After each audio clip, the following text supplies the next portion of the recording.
फिर इसकी महिमा इस तरह की है। शुद्ध गोस्वामी आगे कथा कहते हैं कि एक बार नारद मुनि इस पृथ्वी को सर्वोत्तम जानकर घूम रहे थे, इस पृथ्वी पर भ्रमण कर रहे थे।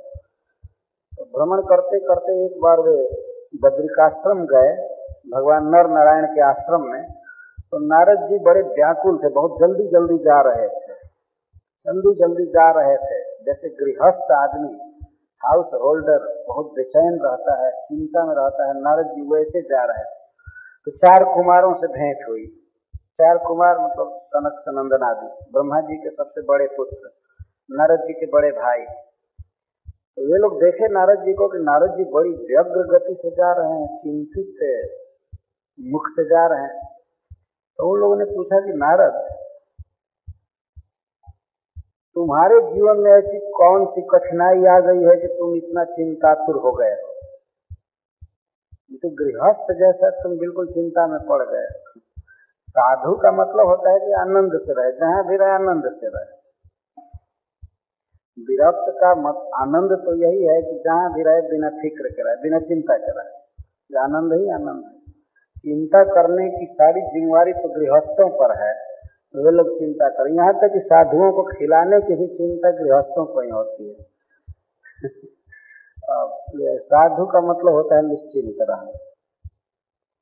चारों भाई पूछे कि आप इतने चिंतातुर क्यों हैं? आप लोक संग्रह से मुक्त हैं, फिर भी ऐसी दशा क्यों है? तो नारद जी कहे कि मैं पृथ्वी पर गया था घूमते हुए, तो सबसे पहले मैं पुष्कर गया, पुष्कर के बाद फिर कुरुक्षेत्र आया, बद्रिकाश्रम और हरिद्वार, गंगाद्वार हरिद्वार दोनों एक ही है। वैष्णव लोग, कुछ लोग कहा करते हैं कि शिव जी के भक्त लोग हरिद्वार को हरद्वार कहते हैं और भगवान विष्णु के भक्त हरिद्वार कहते हैं। दोनों का झगड़ा मिटाने के लिए उसको गंगाद्वार कहते हैं। ठीक है, उसको गंगाद्वार। लेकिन वास्तव में वहीं से केदारनाथ भी जाते हैं और भगवान नारायण के आश्रम में भी जाते हैं, बद्रिकाश्रम। तो बद्रिकाश्रम वहां से जाते हैं, इसलिए उसको हरिद्वार कहते हैं। वो हरि का द्वार, वहां से प्रवेश करते हैं।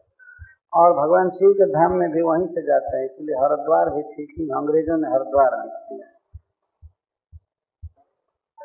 वो जाते हैं। तो नारद जी घूमे, गया जी गए और श्रीरंगम गए, साउथ इंडिया सब जगह घूमे। वो बता रहे हैं कि मैं घूमा, लेकिन मैं देखा कि सब जगह पाप हो रहा है, कहीं पुण्य नहीं हो रहा है, धर्म नहीं हो रहा है, कलयुग आ गया है। तो मैं घूमते घूमते वृंदावन पहुंचा। नारद जी कथा कह रहे हैं। वृंदावन में पहुंचा तो वहां पर एक अति आश्चर्य देखा। क्या आश्चर्य था? एक युवती स्त्री 2 बूढ़े पुरुष को अपने पास लेकर के और रो रही है। नारद जी कथा कहते हैं अपने भाइयों से, मैं देखा कि एक ज्योति स्त्री है, 2 वृद्ध पुरुष हैं, मरे जैसे पड़े हुए सोए थे बूढ़े, और कुछ स्त्रियां थी जो उस स्त्री की सेवा कर रही थी, पंखा आदि चल रही थी। तो बेचारी स्त्री बहुत दुखी थी, अपने दोनों बूढ़े पुरुषों को जगाना चाहती थी, उठा रही थी, वो उठ नहीं रहे थे, वो रो रही थी, असहाय अपने को मान रही थी, अनाथनी समझ रही थी अपने। तो मैं उसके पास चला गया, मैं पूछा कि तुम कौन हो और ये दोनों वृद्ध पुरुष तुम्हारे कौन हैं और ये सब स्त्रियां कौन हैं, तुम क्यों दुखी हो? तब उस स्त्री ने बताया कि नारद जी, मैं भक्ति हूँ, भगवान विष्णु की भक्ति हूँ मैं, और ये ज्ञान वैराग्य मेरे पुत्र हैं, ये मेरे पुत्र हैं। वास्तव में जहाँ भगवान की भक्ति होती है तो ज्ञान और वैराग्य अपने आप हो जाता है। ज्ञान का अर्थ होता है भगवान का अनुभव, भगवान कितने महान हैं, कितने आनंदमय हैं, इन सब का अनुभव होता है। और वैराग्य का अर्थ होता है भगवत विरोधी बातों से, संसार से अनासक्ति हो जाना, इसको वैराग्य कहते हैं। तो जहाँ भगवान कृष्ण से प्रेम होता है, भक्ति होती है, तो ज्ञान वैराग्य अपने आप आ जाते हैं, अलग से साधन नहीं करना पड़ता।